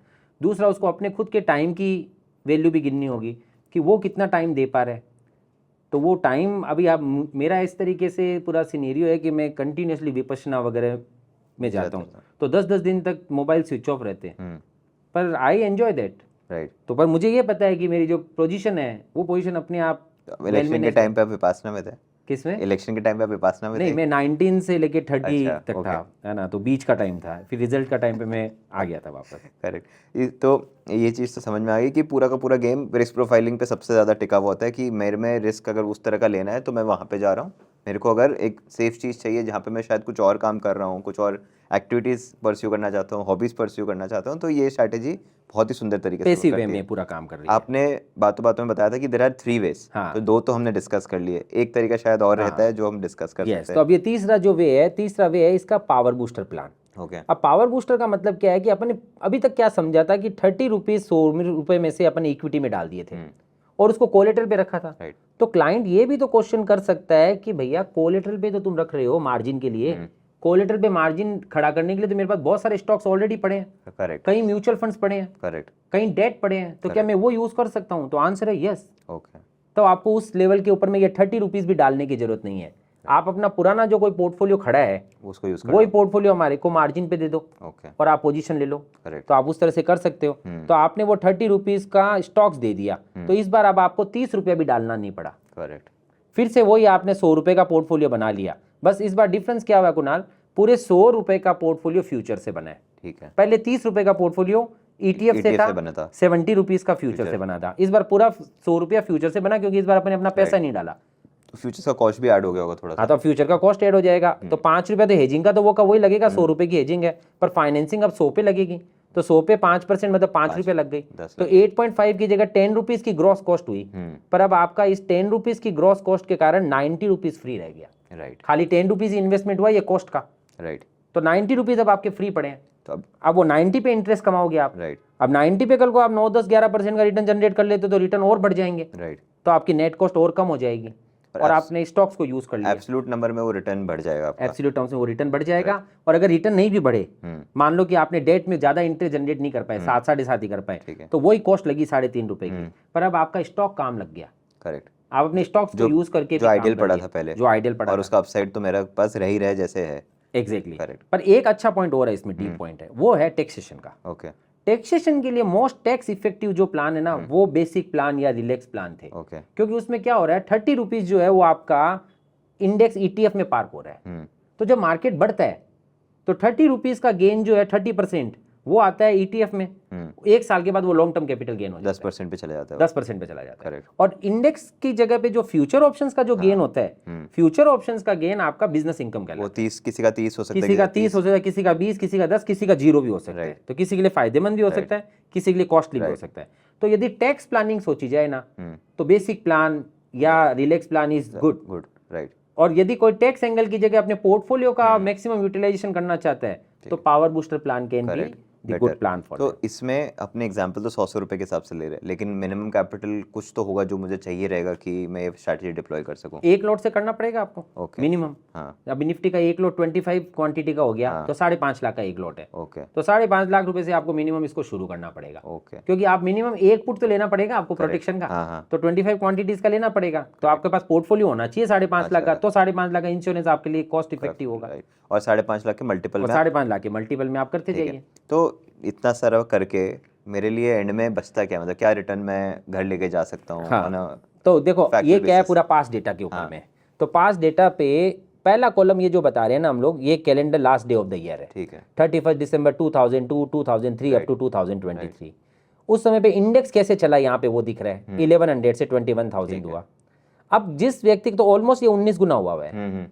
अब जिस व्यक्ति ने यही 1 करोड़ रुपए, मान लो करोड़ रुपए से शुरू किया, वो करोड़ रुपया उसने ये स्ट्रेटेजी में यूज किया होता। तो स्ट्रेटेजी में यूज करने का मतलब उसने प्रोटेक्शन लिया, डाउन साइड के अंदर में वो है ना हेज्ड है, अप साइड के अंदर में उसकी क्वांटिटी बढ़ेगी जब भी, तो ओवरऑल उसका 1 करोड़ रुपी 31 टाइम्स हो गया। ओके। और नॉर्मल इंडेक्स कितना बढ़ा? 19 टाइम्स। 1100 का 21। तो आप इतना ज्यादा क्यों बढ़े, उसका रीजन एकदम सिंपल है, मार्केट बढ़ता है तो आप भी बढ़ते हो। अब मार्केट यहाँ पे ऑलमोस्ट 71% बढ़ा है, 1100 का 1880 हुआ, पर आप 68 हुए क्योंकि आपका 3-3.5% का खर्च है। राइट। पर जब मार्केट टूटता है तब आप, मार्केट यहाँ पे 52% टूटा, पर आप 3% से ज्यादा नहीं टूटे, तभी आपने एक स्माइली, क्योंकि आप प्रोटेक्टेड हो। राइट। और प्रोटेक्टेड होना का मतलब 2 बेनिफिट हुए, एक तो आपने डाउन साइड में रिस्क लंबा नहीं देखा, और दूसरा इसके कारण आपके नंबर ऑफ यूनिट्स बढ़ जाएंगे। राइट। यूनिट्स बढ़ जाएंगे तो नेक्स्ट ईयर इंडेक्स 29 का 52 हुआ है, अभी पुराने लेवल पे भी नहीं आया है, पर आपका जो 5 करोड़ का पोर्टफोलियो था 4.8 हुआ जब बाजार टूटा था, और 4.8 वाला जब बाजार बढ़ा तो सीधा ही 8 करोड़ हो गया। राइट। ठीक है। फिर बाजार बढ़ा, आप और बढ़े, फिर बाजार टूटा, आप टूटे नहीं, फिर बढ़ा, आप और बढ़े, एंड सो ऑन। और यही रीजन है आप लॉन्ग टर्म के अंदर में आउट परफॉर्म कर जाते हो। ये तो बहुत बड़ा आउट परफॉर्मेंस है, कुछ 8-10x का आउट परफॉर्मेंस निकल रहा है। हाँ, तो मुद्दा 8-10x मतलब ये 14.5% का रिटर्न है इंडेक्स का, और आपका ये 18% के आसपास का रिटर्न देखिएगा। ऑटोमेटिकली वो गैप बढ़ गया मेरा, क्योंकि इस समय कितना ये 21 ईयर्स हो गए, 2002 से 2023। तो सर इसमें आई थिंक सबसे बड़ा फैक्टर डिसिप्लिन हो जाता है। करेक्ट। तो उसके बारे में आपको क्या लगता है, कैसे लोग डिसिप्लिन रह सकते हैं 21-22 साल के लिए? हाँ, तो बहुत सारा एकदम लॉजिकल पॉइंट है। ये पूरी स्ट्रेटेजी को समझने के बाद में इन्वेस्टर को ये समझना ही चाहिए कि उन्हें क्या क्या डिसिप्लिन रखने होंगे तो ही उनके लिए काम का है। पहला डिसिप्लिन, उनका होराइजन जो है ना 5-10 साल का होना चाहिए। नहीं तो क्या प्लेन आएगा वो समझना। ये शुरुआत में इंडेक्स बढ़ता ही गया कुणाल, तो इंडेक्स बढ़ रहा है तो आप तो उससे कम ही कमा रहे हो ना, 3-3%। 2007 तक तो फिर, तो 2002 से लेके 2007 तक तो उसको यही फील हुआ कि यार इंडेक्स 5.5 गुना बढ़ा और मैं 5 गुना ही बढ़ाऊं, तो मैं कम कमाया हूँ। पर उसके बाद एक ही साल के अंदर में उसको ये फील होने लग गया कि इंडेक्स तो 3 गुना भी नहीं बढ़ा और मैं 5 गुना बढ़ गया। करेक्ट। तो मुद्दा क्या आया कि आपका जो टाइम होराइजन है वो बड़ा होना चाहिए। नंबर 1, इंडेक्स 1 या 2 बार गिरना चाहिए मेरे पूरे टाइम होराइजन। हाँ, इंडेक्स 1 या 2 बार गिरना चाहिए, अपन वो माने भी नहीं ना। मतलब क्या होता है, गिरना चाहिए, एक थॉट जो है नेगेटिव थॉट फील होता है, तो भले ही नहीं गिरे, पर आप अगर लॉन्ग टर्म के होराइजन में तो सब चीजें इक्वल पहुंच जाएगी। Right, number 1। ठीक है। दूसरा, ये जो बेसिक प्लान और पावर बूस्टर प्लान अपन ने अभी शुरुआत में समझे, तो ये basic plan power booster plan के अंदर में थोड़े डिसिप्लिन ज्यादा है। करेक्ट। क्योंकि यहाँ हो क्या रहा है, आपने अपने ट्रेडिंग अकाउंट में तो 30 रुपीज का स्टॉक देके या 10 रुपए का चेक देके काम किया, बेसिक प्लान में खाली 30 रुपीज ही दिए, राइट। बाकी का पैसा आपने कोई दूसरी जगह पे डेट में रखा है। अब दूसरी जगह पे डेट में रखा है तो डेट की इनकम कहाँ आ रही है, कोई दूसरी जगह पे, तो वो आपको फिर हाँ। साथ में इकट्ठी देखनी है, इकट्ठी देखनी है। अगर आप इकट्ठी नहीं देखोगे तो क्या दिखेगा, एक साल मान लो मार्केट नहीं चला तो यहाँ पर तो आपको 10 रुपए का लॉस दिखने वाला है, तो आप बोलोगे यार 10 रुपए डाले थे, 10 का पूरा लॉस हो गया, मेरा तो 100% चला गया, और आप बोल रहे हो सेफ स्ट्रेटेजी है। राइट। क्योंकि उसके कारण आपके 90 रुपीज बचे और वो 90 रुपीज का 6-7 रुपए का इंटरेस्ट आपका कहीं और जनरेट हुआ है, तो आपको वो इंटरेस्ट को कंसिडर भी करना है और वो इंटरेस्ट को यहाँ लेके भी आना है अगले साल। राइट। क्योंकि अगर आप नहीं लाए तो आपने यहाँ 10 रुपए डाले थे, वो 10 तो जीरो हो गए। करेक्ट। अब अगले साल फिर से आपको हेजिंग लेनी है, फिर को आपको फ्यूचर खरीदने हैं, तो उसके लिए कॉस्ट के लिए पैसे तो चाहिए। Right. कोई मेंबर आपको नहीं तो अगली पोजीशन ले जाने नहीं देगा, तो आपको 10 रुपए लाके यहाँ पे डालने पड़ेंगे। तो दूसरा डिसिप्लिन है मंथली SIP का। करेक्ट। एक साथ में 10 रुपए में ले आऊंगा जी, जब बोलोगे तब ले आऊंगा। हमारे पास कई क्लाइंट आते हैं कि बना दीजिए करोड़ का पोर्टफोलियो, 10 लाख अभी दे रहा हूँ, फिर साल के एंड में जब बोलोगे तो 10 लाख नया डाल दूंगा। आप बोलते नहीं, SIP का आप महीने के महीने 80,000 डालो। करेक्ट। क्योंकि आपको आज तो कॉन्फिडेंस है कि आप उस दिन एक बार के कॉल पे 10 लाख ला दोगे, Correct. पर उस दिन अचानक आपको पता चलेगा यार मेरे 4 जगह पे पैसे ऑलरेडी ब्लॉक पड़े हैं और मेरे पास अभी 10 लाख नहीं है, और लास्ट मोमेंट पे अगर आपके हाथ में नहीं पैसे हुए तो आपकी पोजीशन अगले साल जाएगी नहीं, पूरा गेम अटक जाएगा। राइट। तो जैसे प्रॉपर्टी के अंदर कैसे करते हैं, अपन लोन लेते हैं तो बैंक क्या करती है, बैंक पूरा साल का एक साथ इंस्टॉलमेंट नहीं मांगती, हर महीने का EMI मांगती है। राइट। तो अपने को यहाँ पे SIP करनी है हर मंथ। करेक्ट। तो यदि वो व्यक्ति SIP का डिसिप्लिन रख लेगा, 5-10 साल का होराइजन रखेगा और पोजीशन को हमेशा प्रोटेक्शन के साथ चलाएगा, तो वो रिटर्न दिख जाएंगे, तो हमारे को लगता है कि उसको रिटर्न दिख जाएंगे। राइट। जो अच्छा, अपने देखे। हाँ, और प्रोटेक्शन इसलिए भी जरूरी है, ये समझने जैसा है। यहाँ पे मानो या नहीं मानो, आपने लेवरेज ले लिया, आपने भले ही ये 90 रुपीज कोई दूसरी जगह पे डेट में रखे हैं, पर ट्रेडिंग अकाउंट में तो आप लेवरेज दी हो, वहां तो आपने 10 रुपए पे 100 का काम किया है, या बेसिक प्लान में 30 रुपीज पे 100 का काम किया है, वो लेवरेज बिना प्रोटेक्शन के सक्सेसफुल है ही नहीं। करेक्ट। डेरिवेटिव्स मार्केट को जो अधिकतर लोग गाली देते हैं कि ये स्पेकुलेशन है, सट्टा है, वो इसी कारण देते हैं, लेवरेज वाली पोजीशन पे खेलते हो लोग, लेवरेज वाली पोजीशन पे खेलते हैं और मार्केट उनको टेस्ट करता है। राइट। तो कोरोना के टाइम पे 40% बाजार ने टूट के हर एक व्यक्ति को टेस्ट कर लिया था कि क्या तुम्हारे पास वो एबिलिटी है कि तुम मार्क टू मार्केट भर सको। अगर तुम नहीं भर सकते तो उस व्यक्ति को बीच में निकलना पड़ा। लेकिन अगर आप प्रोटेक्टेड हो तो आपको वो मार्क टू मार्केट का प्रेशर आएगा ही नहीं, वो प्रेशर नहीं आएगा तो डिफिकल्ट टाइम अगर आपको निकालना आ गया तो अल्टीमेटली अच्छा टाइम को आप एक ट्रेडिंग अकाउंट मैंने देखा था कोरोना के टाइम, कोविड के टाइम का ही, कि 1 करोड़ का कुछ पोर्टफोलियो था, तो मार्जिन का कॉल्स आते गए पर वो भरते गए तो 1-1.5 साल 2 साल बाद उनका 1 करोड़ का पोर्टफोलियो 10 या 12 करोड़ का हो गया था, क्योंकि मार्जिन भरने की उनमें कैपेसिटी थी। और बाकी सामने बहुत सारे पोर्टफोलियोज थे जिनके पास वो कैपेसिटी नहीं था, तो वो पूरा वॉश ऑफ हो गया। करेक्ट। तो एक लास्ट चीज़ है जो मैं चाहूँगा कि आप हमारे व्यूअर्स के लिए बताइए। तो मैं आपको बताता हूँ, हमारे व्यूअर्स कहते हैं तो आप कुछ उनके लिए सलाह टिप दे पाओ तो हमारे व्यूअर्स काफ़ी ऐसे हैं जो अभी मार्केट्स में एंटर ही हुए, 25 साल 26 साल के, कॉलेज ख़त्म किया होगा, 2-3 साल का ट्रेडिंग करियर रहा होगा, इन्वेस्टिंग करियर रहा होगा, और वो यहाँ से अपना करियर इस पर्टिकुलर फील्ड में बना रहे हैं। तो उनके लिए क्या आपका सलाह मशवरा है, क्या टिप है, गिवन कि आपने 20 से 22 साल निकाल लिए मार्केट्स में? पहला तो एक टिप ये है कि इंडेक्स के ऊपर में भी बिलीव करना चाहिए। अधिकतर मैं देख रहा हूँ ये जो नई जनरेशन है उनको स्टॉक फैंसी हैं, उन्हें ये लग रहा होता है कि यार स्टॉक्स की कोई बराबरी नहीं है, इंडेक्स के साथ क्या कंपेयर करें। पर ये समझना होगा कि आपके पास में एक स्टॉक तो ऐसा आएगा जो रियल में 30-35% का CAGR जनरेट करता है, पर वो आपका हमेशा वो एक स्टॉक आपके पोर्टफोलियो में नहीं होता है। आपको अलग अलग स्टॉक चूज करने पड़ते हैं, तो 1-2 वैसे होते हैं तो 5-7 वैसे भी होते हैं जो परफॉर्म नहीं करते हैं। तो ओवरऑल जब आप सारे पोर्टफोलियो का रिटर्न निकालते हैं तो पता चलता है इंडेक्स जैसा ही है। तो जो आपको रियल में लॉन्ग टर्म वेल्थ क्रिएशन के लिए सोचना है उसमें आपको इंडेक्स फ्रेंडली भी होना चाहिए। मतलब ये कुछ चीजें ऐसी होती है जो सदा हम रोटी खाते हैं या दाल चावल खाते हैं तो उसका एक अलग क्रेज होना चाहिए, तो वो क्रेज है इंडेक्स, उसे ध्यान देना चाहिए।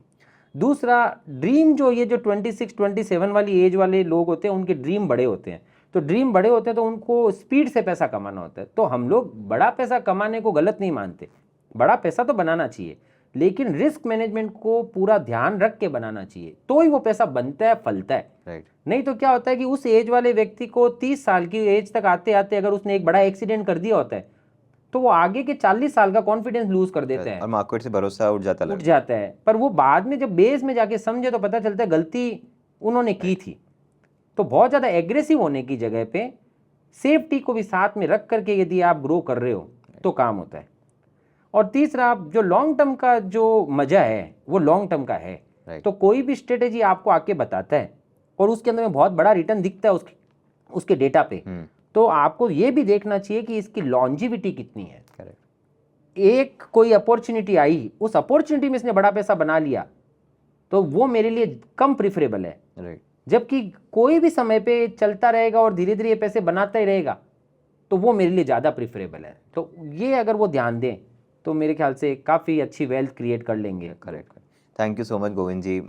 आई थिंक मेरा भी जो पोर्टफोलियो जो केवल निफ्टी में है उसको मैं थोड़ा सा ट्वीक करके 2% एक्स्ट्रा केगर जनरेट करने की कोशिश करूंगा, क्योंकि गिवन माय एज मेरा होराइजन बहुत लंबा है। यस यस, तो ऑटोमेटिकली वो 2% केगर क्यों छोड़ना चाहिए? क्यों छोड़ना चाहिए? आपकी एज वाले लोगों को तो बेसिक प्लान जैसा प्लान है ना, वो चूज करना चाहिए। और बाकी का जो 70% पैसे के लिए उनको SIP करनी है, तो क्योंकि इस एज वाले व्यक्ति के पास में रेगुलर कैश फ्लो अवेलेबल है, तो वो बहुत अच्छे से शुरुआत में ही अपने पूरे पैसे का इफेक्टिव यूटिलाइजेशन कर सकते होते हैं। तो पोर्टफोलियो भी अच्छी साइज का बना लिया, और जो साल की कॉस्ट लग रही है वो उन्होंने EMI की जगह SIP कर दी।